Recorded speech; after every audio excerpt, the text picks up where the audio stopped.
જંબુસર તાલુકા પંચાયતની પ્રથમ સાધારણ સભા યોજાઈ। જંબુસર તાલુકા પંચાયત કચેરીના સભા હોલ ખાતે તાલુકા પંચાયત પ્રમુખ કિરણબેન સંજયસિંહ યાદવના અધ્યક્ષસ્થાને સાધારણ સભા યોજાઈ હતી। સભામાં તાલુકાના વિકાસલક્ષી મુદ્દાઓ પર ચર્ચા સાથે વિવિધ સમિતિઓની રચના કરવામાં આવી હતી।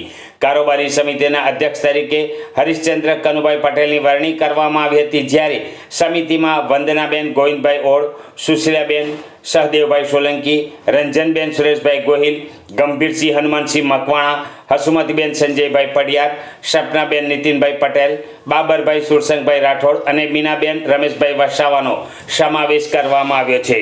સામાજિક ન્યાય સમિતિના અધ્યક્ષ તરીકે મહેન્દ્રભાઈ મફતભાઈ પરમારની પસંદગી કરવામાં આવી છે। સમિતિમાં બાબરભાઈ સુરસંગભાઈ રાઠોડ, મીનાબેન રમેશભાઈ વસાવા, ભૂમિકાબેન કાળીદાસભાઈ રાઠોડને સભ્ય તરીકે સ્થાન આપવામાં આવ્યું છે।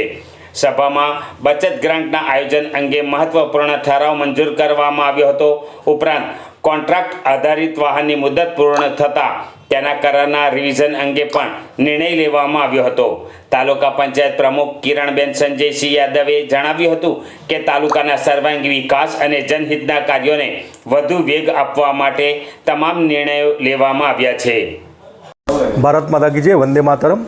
હું કુલદીપસિંહ દેવેન્દ્રસિંહ યાદવ, પ્રમુખ ભારતીય જનતા પાર્ટી જંબુસર તાલુકા। આજ રોજ જંબુસર તાલુકા પંચાયત ખાતે સામાન્ય સભાનું આયોજન રાખેલું હતું। એ સભામાં કારોબારી અધ્યક્ષ અને કારોબારી સમિતિની વરણી થઈ અને ત્યારબાદ ન્યાય સમિતિના અધ્યક્ષ અને ન્યાય સમિતિની વરણી કરવામાં આવી અને ખૂબ જ શાંતિપૂર્ણ રીતે ભારતીય જનતા પાર્ટી શિસ્તને વરેલી પાર્ટી છે, તો ખૂબ શિસ્તબદ્ધ દરેક સભ્યોએ મતદાન બેસી અને બંનેને આવકાર્યા અને ખૂબ જ ઉત્સાહથી આમાં દરેક સભ્યો હાજરી આપી અને ભાગ લીધો। ભારત માતા કી જય, વંદે માતરમ।